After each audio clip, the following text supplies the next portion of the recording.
Hello everyone, চলে এসেছি অনেকদিন পর একটা ভিডিও নিয়ে। আজকে দেখছো বাইরের ওয়েদারটা কত সুন্দর, ঠান্ডা, বৃষ্টি বৃষ্টি ওয়েদারে মনে হয় কিছু চটপটা খাই। যেহেতু বাইরে যেতে পারছি না, তাই বাড়িতেই কিছু একটা ভাবলাম ফুচকা বানাই। তো এটাতে আলু সিদ্ধ দেওয়া আছে। প্লিজ আমার প্রেশার কুকারটা ইগনোর করে, এটা অনেক পুরোনো।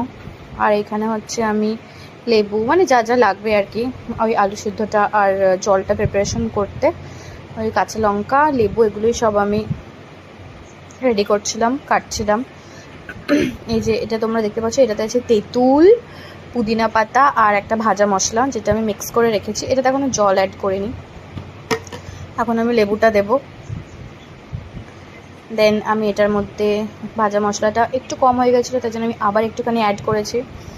তারপর সব কিছু দিয়ে, জল দিয়ে, এটা দেখেই তোমাদের কার কার লোভ লাগছে আমি জানি না, আমার তো এখনও মনে হচ্ছে জিভ থেকে জল পড়বে। তোমরা কারা কার এরকম করো আমাকে জানিও, কমেন্ট করো প্লিজ। আর এইদিকে পম্পা, মানে কি বলবো আর পম্পার ব্যাপারে, ও এখানে ফুচকা ভাজছে। আমরা এক একজন এক একটা কাজ নিয়ে নিয়েছিলাম।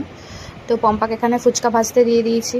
এগুলো কেনা ফুচকা, যেহেতু আমাদের কাছে টাইম ছিল না, তাই আমরা ওগুলো বানানো, যেগুলো বাড়িতে বানানো হয় ওগুলো আমরা বানাতে পারিনি।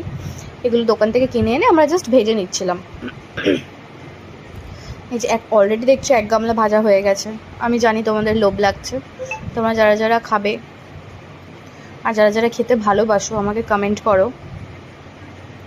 অলরেডি এখানে অনেক কিছুই হয়ে গেছে, আলুটাও বয়েলড হয়ে গেছে ততক্ষণে।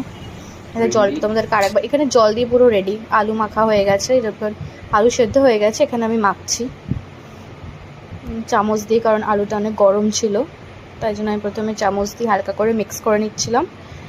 তারপর ওটা আমি হাত দিয়ে ভালো মতো একদম মেখে টেকে রেডি করেছি।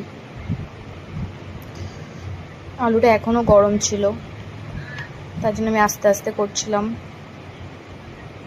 আর আমার মনে হয় যতক্ষণ হাত দিয়ে আলুটাকে ভালো করে মাখানো হয়, মিক্স না করা হয়, ততক্ষণ টেস্টই আসবে না।